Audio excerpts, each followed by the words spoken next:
Direncanakan sejak jauh-jauh hari, Presiden kelima Megawati Soekarno Putri akhirnya bisa menunaikan ibadah umroh setelah terakhir berhaji 13 tahun silam bersama sang suami, almarhum Taufik Yemas.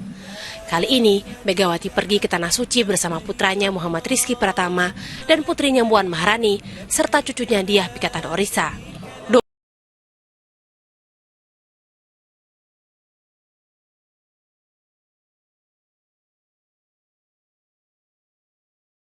Assalamualaikum warahmatullahi wabarakatuh. Bismillah, alhamdulillah, wassalatu wassalamu ala rasulillah sayyidina Muhammad ibn Abdillah wa ala alihi wa ashabihi wa mawalah, la hawla wa la quwwata illa billah. Rabbi shrah li sadri wa yassir li amri wahlul 'uqdatam min lisani yafqahu qawli. Selamat berjumpa kembali di VC Kiai TV. Semoga kita semua senantiasa diberikan kesehatan dan keberkahan oleh Allah Subhanahu wa Ta'ala. Amin ya Allahu ya Rabbal Alamin. Di video kali ini kita akan membahas dan mengulas tentang Ibu Megawati Soekarno Putri, yang beliau menjalankan ibadah umrah berserta dengan putri beliau, yakni Ibu Puan Maharani. Pelaksanaan ibadah umrah yang beliau lakukan ini adalah merupakan rangkaian perjalanan yang dilakukan beliau dari mulai Vatikan sampai kemudian akhirnya beliau menuju kepada kota Mekkah wa Madinah, khususnya untuk melaksanakan ibadah umrah. Sebagaimana kita ketahui bahwa Ibu Megawati Soekarno Putri ini dahulu sempat menjalankan ibadah haji ketika suami beliau masih ada, yakni Bapak Taufik Kemas. Ya, Bapak Taufik Kemas ini sudah mendahului wafat meninggalkan beliau. Pelaksanaan haji yang beliau lakukan bersama suaminya yakni pada tahun 2012. Nah, pada tahun 2025 ini beliau baru kembali pertama kali melaksanakan ibadah umrah bersama putri beliau, yakni Ibu Puan Maharani. Selama ini memang kita sering mendengar bahwa Ibu Megawati Soekarno Putri ini agamanya tidak jelas. Entahlah dia muslim, muslimah maksud saya, entahkah dia agama-agama yang lainnya, sehingga muncul pendapat-pendapat di masyarakat tentang agama yang dianut oleh Ibu Megawati Soekarno Putri. Tetapi yang jelas dan pasti bahwa beliau ini adalah seorang muslim, karena tidak mungkin orang non-muslim melaksanakan ibadah haji. Nah, permasalahannya memang semenjak 2012 itu kegiatan-kegiatan keagamaan yang dilakukan oleh Ibu Megawati Soekarno Putri sebagai seorang muslim itu memang tidak tampak terlihat. Nah, ini yang kemudian membuat para netizen masyarakat muslim Indonesia khususnya merasa ragu tentang agama atau keyakinan yang dianut oleh Ibu Megawati Soekarno Putri. Namun kemudian hal ini cukup terbantahkan dengan apa yang beliau lakukan, yakni menjalankan umrah bersama putri beliau pada tahun ini, yakni tahun 2025. Ada hal yang menarik yang bisa kita bahas berkaitan dengan hal ini. Yang pertama, Ibu Megawati ini umurnya sudah 78 tahun. 78 tahun bukan usia yang muda. Allah masih memberikan panjang umur, masih memberikan bonus. Karena kita tahu bahwa umat Nabi Muhammad SAW itu patokan umurnya yang standar rata-rata itu ya 64 tahun sebagaimana umur Nabi Muhammad SAW. Tapi beliau, yakni Ibu Megawati Soekarno Putri, Allah berikan panjang umur 78 tahun yang kita lihat dalam kondisi sehat walafiat. Maka mudah-mudahan dipanjangkan umurnya oleh Allah Subhanahu wa Ta'ala ini akan menjadikan beliau semakin taat dan patuh kepada Allah Subhanahu wa Ta'ala.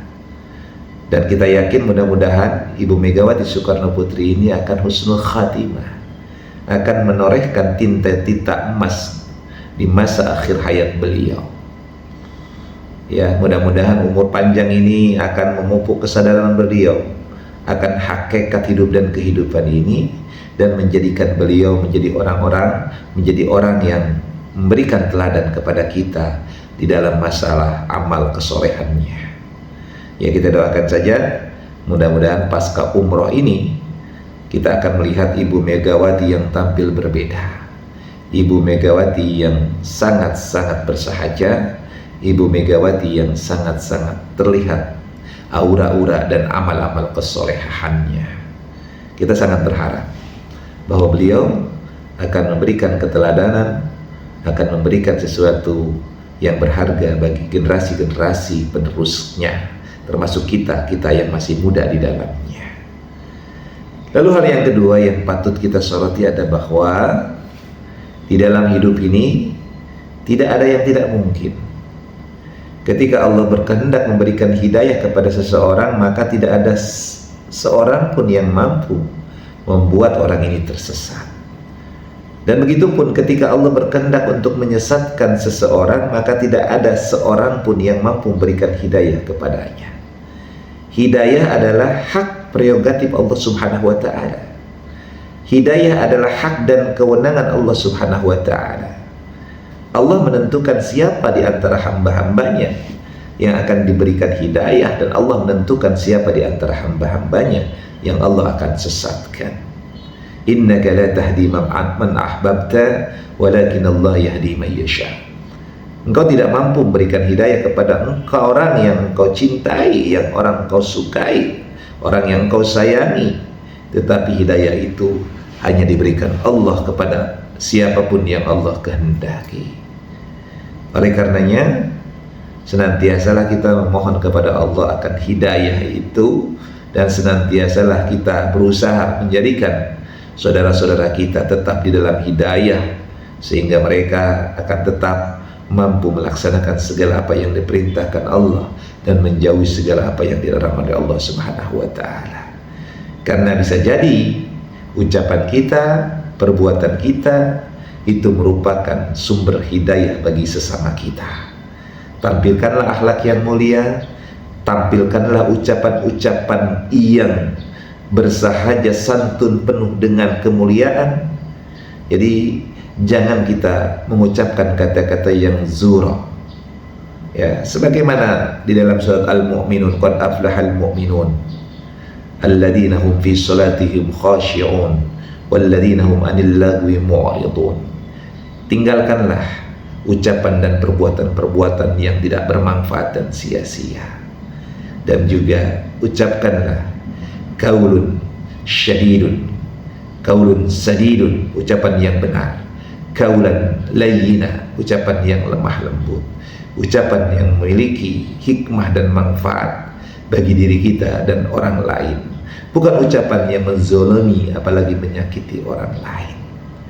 Itulah mudah-mudahan bahwa hidayah kita yang diberikan Allah kepada kita ini akan menghantarkan kita semua ke dalam kebahagiaan di dunia dan akhirat.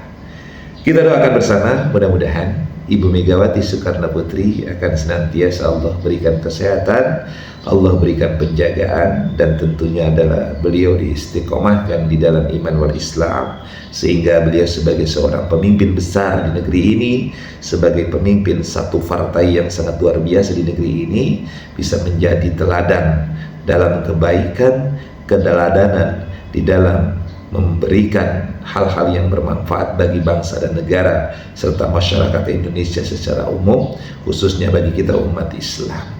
Mudah-mudahan beliau ini adalah orang yang siap tampil di depan untuk membela umat Islam dan demi kejayaan dan kemuliaan Islam dan bangsa yang kita cinta ini, yakni Negara Kesatuan Republik Indonesia.